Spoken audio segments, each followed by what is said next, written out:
And welcome back. We are pleased to host our guest for the evening, Benjamin Dichter, spokesman for the Canadian Freedom Convoy, the official Jen Psaki for truckers. Can I call you that? Benjamin, thank you for making time for us, especially after what was apparently an incredibly eventful end to the week. I saw that you had a car crash, and I thought that was the source of your injury, in addition to this GoFundMe stuff. But now you're telling me it's two separate incidents, so it's like all the world's bad luck in one day or two for you. Yeah, the car crash was 2 days ago. The following day was the shattering my ankle. But, you know, it is what it is. What are you going to do? You can't let things like that bother you. But I did love that car. I loved that car. Oh, what are you going to do? Yeah. Well, it certainly won't be replaced through GoFundMe, at least as of right now. That's the major development of the weekend, GoFundMe's cancellation of the Freedom Convoy fundraiser. And correct me if I'm wrong, but my understanding is it raised something in the neighborhood of $10 million. And in the last 48 hours or so, GoFundMe has said they refused to deliver the funds, initially saying, we are going to, unless you direct us, people who donated, unless you direct us to refund your money, we're going to give it to a charity of our choosing. Then they got, a whole bunch of backlash, and now they say they're going to refund people automatically? What's the status? Well, then they got, a couple of things happened. First, we've switched to another platform, which I'll tell you about in a second. And that platform put out on Twitter suggesting to people, this is what you do. Request a chargeback from GoFundMe, because that way it'll cost them $15 each chargeback. And if you multiply it, it works out to $1 million. Wow. GoFundMe would be out of pocket. So they don't know what to do. And then up comes Ron DeSantis and the Attorney General of Florida saying, yeah, there might be a cause for prosecution and fraud of GoFundMe. So we're going to open an investigation. These bastards. I was wondering what it was, because they said donor feedback. That's what they said, donor feedback. But you got to think there's some legal component or a financial penalty like you're talking about. That has to motivate them much more than you evil Nazi Confederate truckers would. Clearly. Well, the what's it called? The mayor of Ottawa,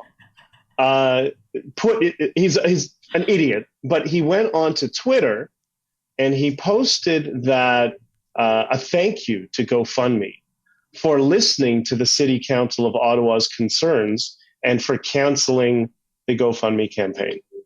So I think that's pretty much a direct admission as to what was going on. I thought GoFundMe was just getting brigaded, but it turned out it was direct political pressure coming from, at the very least, the mayor of Ottawa, who is very close with Trudeau and the Liberal Party. Wow. I had not heard that. Crazy. That's pretty incredible. Yeah. And of course, GoFundMe is saying you guys have turned into an occupation. That is their rationale. But funny, the occupation that was Chaz almost 2 years ago in Seattle, not only was that fine on GoFundMe promoted it on their official Twitter account. Hey, would you like to help us support CHOP? And part of the video of promo is a giant, makeshift sign that says this space is now property of Chaz. Literally, not just occupation, the seizure of property. That was fine to promote on GoFundMe's official channel. People but you got guys killed are in Chaz. Multiple. Yeah, but Chaz was, the problem was Chaz was mostly peaceful. We're entirely peaceful. You have to have some people getting killed. If you do that, then you're good to go. Then it's a real protest. Really. What is Trudeau going to do? Do you think he's going to address this? Because I hate to say this, the optics of that would be really terrible. It's just like families holding hands and singing songs. It's like, go break this up. I would love to see what people do if you break this up, Trudeau. Well, what's interesting and quite terrifying is, I've been involved in politics in Canada. I ran for the Conservative Party, so I know, what was the Conservative Party when it was conservative? And so I know a lot of these people, how they operate. We all talk, and I know a lot of journalists. And apparently what happened internally in the Liberal Party is Trudeau, or as I call him, Fidel Jr., wants nothing more than for there to be violence. And he apparently was losing his temper. So his inner circle, Jerry and Omar, the PMO staff, basically told him, Justin, we're going to find a political solution to this. meaning we're going to cut their funding through GoFundMe. Why don't you go on vacation? And so first they said he has tested negative for COVID, so he's going to quarantine. Then 24 hours later, he was going to go on vacation to Tofino. And then 24 hours after that, he tested positive for COVID and had to isolate. So that's what we're waiting. Yeah, we're waiting for him to come out of hiding, and maybe he'll see his shadow and he'll make a decision. Wow. Meanwhile, all he's done is smear you guys as hateful, fringe, minority, whatever else. On the topic of the hateful people, the Confederate man and all the rest, do you think, is he a plant or what's the nature of the hateful people that are walking around? Is it a hoax? Are they fake or what's going on there? I don't know if it's hateful people or maybe person. I think that's the first thing. The one guy. Yeah. Yeah. Like the Confederate flag is hysterical because this is Canada. I know. But that's completely in line with the amount of historical knowledge that people on the political left have. So I wouldn't be surprised, right? The guy with the Confederate flag was booed and smeared, which I actually don't agree with either. But there are people who have families that fought during the Confederacy for legitimate reasons, right? But anyways, there are people who gave him a hard time because they knew this was just somebody trying to plant a smear on them. And my suspicion was he was wearing a black balaclava, so that must have been Justin Trudeau, looking exactly like him, right? And then there was the hoax hate swastika.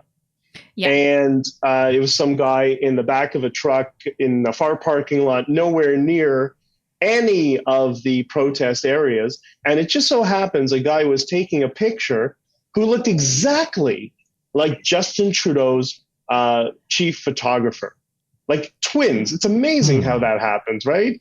You think maybe they're related? I mean, I don't know. I don't know definitively. But these are the types of games that go on. And then all the NGOs and, diversity groups and whatever that are aligned with the Liberal Party, then the smear machine starts up. And I happen to know a lot of those people. So I've been just tooling them in my interviews and online. And I've been very aggressive because I don't care. and it's working. Yeah, that's what they've done. They've conditioned us to not care. And people that don't care, maybe they are more dangerous than they think we are. Maybe. Well, we just had a meeting with our legal team and accountants. They want to go over the press releases and different strategies, and they have no idea how my strategy operates. And I've given them a little bit of an idea. And they said, we need to do a press release to respond because they're calling us white supremacists and all that sort of stuff. And I said, listen, the minute you do that, you're stepping into their frame. Mm-hmm. We're owning the frame. And the reason we own the frame is because the CBC and the Toronto Star, our fake news, I banned them from our press conferences. And they went crazy. And it was beautiful. They couldn't handle it. So what I'm trying to do is prop up independent journalists, smaller creators, guys like yourself. And it's been working really well. And we had we're going to have a second one tomorrow. That's what I'm going to do after this, is send the invites. Our first press conference was 2.5 hours long, not 15 minutes. There was no CBC coming in with their 30-foot tall phallic symbol of a camera and 5 people and taking half the floor space and calling us names, because they're going to do that anyway. So it's just disruptive. And what's going to happen? They're going to do a story and nobody watches it. Right. So there's no upside for me, right? Like, you guys dwarf the CBC, you yourselves. I don't know about that. Maybe on the Canadian exchange, we do a little bit better. But yeah. So I asked one of these veteran reporters who I've known for quite a long time, right-wing, center-right, conservative, objective, but really good journalist. And I said to him, his name's Andrew Lawton. He works for True North. Mm-hmm. And I said, Andrew, how was that press conference, like this format that I did? Did you like it? And he says, that was the best press conference I've ever had. Because what my philosophy was, we're going to sit back, we're going to have coffee, you ask us anything. And we have all the time in the world. You want 5 hours, 6 hours, I don't care. If we don't know the answer, we'll tell you. If we know the answer, we will tell you. And that's it. And that's, I think, how it should be, but maybe I'm crazy, right? What were the actions of the CBC and the Toronto Star specifically? Why them? Why did they get the ban? Okay, so the Toronto Star, Jordan Peterson posted this cartoon meme that was really disparaging towards truckers. Typical, Nazis, referring them to Nazis and all that sort of stuff. And here's the people who feed you in the country. You're calling them Nazis. Yeah. And the CBC, I just don't like them. So I figured, why invite them anyways? But they both were also running stories the entire week in the very beginning with GoFundMe, because we did get $1 million out of GoFundMe. And they were running this story saying that, the hateful, white supremacists who are dancing in the streets feeding the homeless, they are being blocked by GoFundMe. They've been frozen from the very beginning, like the first day, because of nefarious entities associated with this group. And the team around me said, we need to respond to this. I said, no, let them dig their own grave. I've used GoFundMe before. I know they have certain protocols and banking regulations, and it takes 7 to 10 days, and they always drag their feet. So just let them do it. Yeah. So they ran this. It became almost a national story that these white supremacists were being, blocked by GoFundMe. And then when the funds got released, I had the press release ready saying, thank you for GoFundMe. You've been great to work with as we've been trading our paperwork back and forth. We're really confused why the fake news media would be running these stories while you blocked us. But maybe that's a lesson for everybody else not to watch the fake news because it's bad for your mental health. Wanted to ask you a little bit more about this Ottawa. Well, I guess you tell me. I'm making Matt uncomfortable. I can see he's already getting a little uneasy. Oh, no. I do it all the time. Matt is uncomfortable for a living. It's fine. I suppose there's some truth between all of you in the chat. There's never a moment to rest. But you mentioned the politics of Ottawa. And I wanted to touch on that a little bit because now you have the Ottawa Police Chief saying there's a potential for military intervention, although it was totally unclear what was meant by that. Mm-hmm. But this is reported in the Toronto Star. Ottawa Police may seek military assistance as Freedom Convoy protesters dig in. Do you know what that's about or what to expect? I do, and I think that's how you know it's fake. It was reported in the Toronto Star. That's the first one. Fair enough. Right? Next question. Really. The police chief is a lunatic. I have a brother who's a police officer and a nephew who's a police officer. So I'm very much in that culture and I know how they operate. And we all know how to talk to each other, sort of thing. The ground forces, the frontline police officers have been great. They were a little bit worried the first couple of days because they didn't know where things would go. But so many of these truckers are from veteran backgrounds or veteran families. They have family in policing. They understand the importance of community. They all have families, that sort of thing, right? Kids and stuff like that. And it was amazing the amount of community outreach that they did in terms of cleaning up the city, cleaning up garbage, just being good to other people. And very quickly, the police realized that, okay, this isn't your usual, BLM Antifa trash. These are actually educated people who know how to behave in society. So there was a time, I think it was the first Sunday night, they were considering moving on the truckers. And they did what they do, a bump intel thing cops do all the time. They're just kind of reading people around and saying, what are you guys doing tonight? And I said, it wasn't me, it's some people I know were on the ground, said, nothing. We are going to, there's nothing planned. We're just parked here. That's it. We're going to sleep. And they asked a number of us saying, you have any? No, we're just here waiting for Justin Trudeau and, taking care of the city, cleaning it up, and that's it.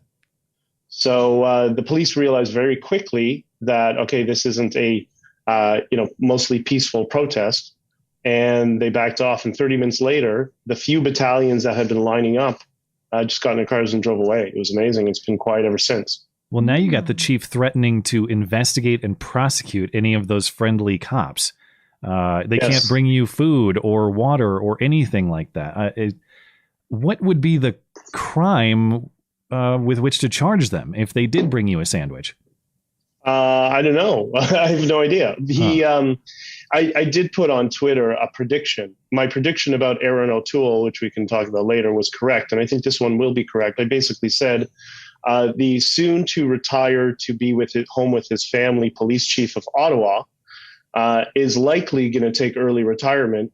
And community policing is about de-escalation, not escalating directly into conflict. So the fact that he's still there is shocking. And you talk about a police force that is not behind their chief now. You can feel it in the air, and they're great. They're coming fist bumping, hanging out, whatever. And it's been just a great vibe the entire time. And the police seem quite relaxed. There's we haven't seen any, like we saw zero incidents. And since the trucks came in, the report came out, crime has gone down.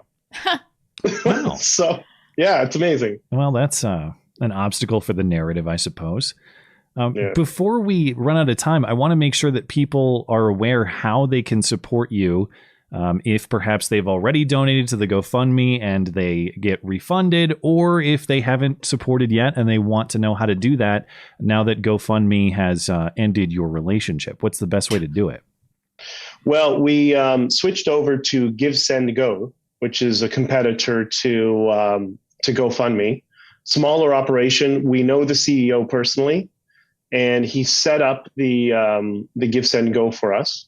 Great. And immediately got brigaded with DoD attacks, and also the amount of donations well overloaded their server and bandwidth. So we got $1.5 million so far in the first 12 hours, I think it was, and that's all they could process. Wow. Because I couldn't get on the website for 7 hours. I would get an error every time just because it was so overloaded. And you guys are an time, unsupported fringe minority, though. Yeah, exactly. Well, we're not blackface diversity, what can I tell you?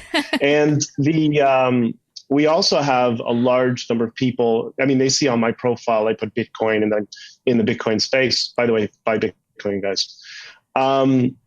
So we had some people reaching out to me the entire week saying, hey, we're collecting Bitcoin for you. And not just one group, multiple groups. And one I just met today they're very established and well-known figures in the Bitcoin space. And so far, I think they set it up yesterday. They set up the equivalent of GoFundMe, but in the Bitcoin space. And last I checked, I think it's about $120,000 in Bitcoin's already been contributed. Wow. I opened a wallet while I was in the hospital. I'm thinking, okay, well, what can I do? I got to do something. And I'm with a bunch of, I love them, but they're basically boomers. I mean, they're Gen X, but they're boomers. So they don't know what Bitcoin is. I'm like, I got to do something. So I'm in bed waiting to go into the X-ray room. I'm like, okay, I'm going to set up a wallet specifically for this. I went into the X-ray room. I came out and there was $2,000 in there just by doing one post on Twitter. So people are very motivated. Yeah. Right. And the reason is, and I want to answer something you guys are probably wondering. Is it a PSYOP? That's question number one. Is it a PSYOP? Blonde, it's not a PSYOP. I was listening to that in my truck, and I'm like, oh, what the hell, Blonde? No, not everything. I'm so cynical. Okay, it just had to occur to me, and it's already gonna get infiltrated, but you guys are on it, so you really got to take that as a compliment, and I hope that you're able to forward that message to everybody involved here that. We are all so jaded, and it's so refreshing to see something that is just people standing up for themselves, making a difference, organizing. That concept is so far removed that you see that and you think, well, it's got to be that the powers that be want me to enjoy this. Nefarious forces there's got to be some evil here. angle. Yeah. That's why you should take it as a compliment because you've achieved the unachievable. Sure. Yeah. Yeah, but the thing is, when you do it with a positive narrative and a positive vibe, some amazing things happen. Like our country, you guys wouldn't know this because it's really not important. Let's be honest. But Canada's always had this issue with separatist movements in Quebec and now forming in Alberta, and the Quebecers hate the Albertans and the Saskatchewans hate the Maritimes. Everybody hates each other, right? But the first day I was here, I couldn't believe it. I saw people, the government's been playing all these little tricks. We're going to block this bridge and this highway. And ooh, there's an oil spill on the 416. No cars for 3 days, like that sort of nonsense, right? But when I finally got in here, those people in Quebec, who, by the way, couldn't leave their house, you know how authoritarian it's been there, Viva Fry's been talking about. Yeah. They decided, screw it. They left their cars on the bridge. They got out and they walked into Ontario. And there was thousands of them. I have a picture of it, holding a Quebec flag and a Canadian flag, walking up to Parliament Hill to meet their brothers from Alberta and Saskatchewan. They started hugging each other. And I took some pictures of guys that one is holding a sign that says freedom. The other says liberté. And these are the two people who are supposed to hate each other. Yeah. And even this morning, we went to Tim Hortons because we're Canadian. And I didn't, but the girl who was here with me went to get Tim Hortons for us. And she said to me, I saw it again. I was in line. There were two truckers, one guy French, one guy, she said, he looks like he's from Alberta or Saskatchewan or whatever, from the prairies. And they were talking to each other, but one didn't speak English, one didn't speak French. They were using Google Translate. And you could tell they've been doing this for a few days. So they're hanging out with each other. Now, what is Google Translate saying? I don't know. He is white supremacist. I don't know. Yeah, exactly. We should surrender immediately and go home. Yeah. And then the other thing was, in relation to that, it was so amazing for us. Like, I love, there's a lot of Canadians in urban centers that have this angst about the United States. Mm-hmm. I love the U.S. I think it's the greatest country in the world. And I couldn't believe, how patriotic Americans are, right? There was a convoy that started a few days ago in the U.S. Going up to it was the Montana border. Yeah. And they were decked out with Canadian flags. Yeah. Think about that. Yeah. That is amazing. I'm not an advocate of diversity in any sense of the word, but if we can all get together to band against the federal government, now there is something that's right. The real unity that matters, and you guys are achieving it. It really is. We are up against the clock, so we will have to end it there. But that is our guest, Benjamin Dichter, official Jen Psaki of the Canadian Freedom Convoy. Benjamin, where should people go if they want to learn more about the convoy or they want to follow you personally? Is there any sort of link you want to shout out before we let you go? Yes, go to Give, Send, Go and search for the Convoy to Canada. Also, the way we've been subverting the censorship is we didn't create a centralized, Twitter account or Facebook or whatever. We've been using our personals and changing these dynamic hashtags and just changing them up a little bit once in a while. So follow my Twitter or Tamara's Twitter are really the main ones. And then the Quicken Report for updates on security and all that sort of stuff. So BJ Dichter is one Twitter account. The other is Tamara_MVC. And the last one is at Quicken Report on Twitter. And yes, Twitter is leftist hell. That's why I'm using it, because I know if we get the leftists angry, then I can bait them into all of this stuff. Yep. All right. Well, thank you for making time for us, and thanks for fighting the good fight. Appreciate it. We're going to bring it to the U.S. next, buddy. Actually, Australia. I got to get on the phone with them in an hour. So good luck. That's the one thing you can't achieve. Not happening. They have road trains. Good luck. Good luck towing the road train. You're going straight to the quarantine camp is what's happening. See you there. All right, guys.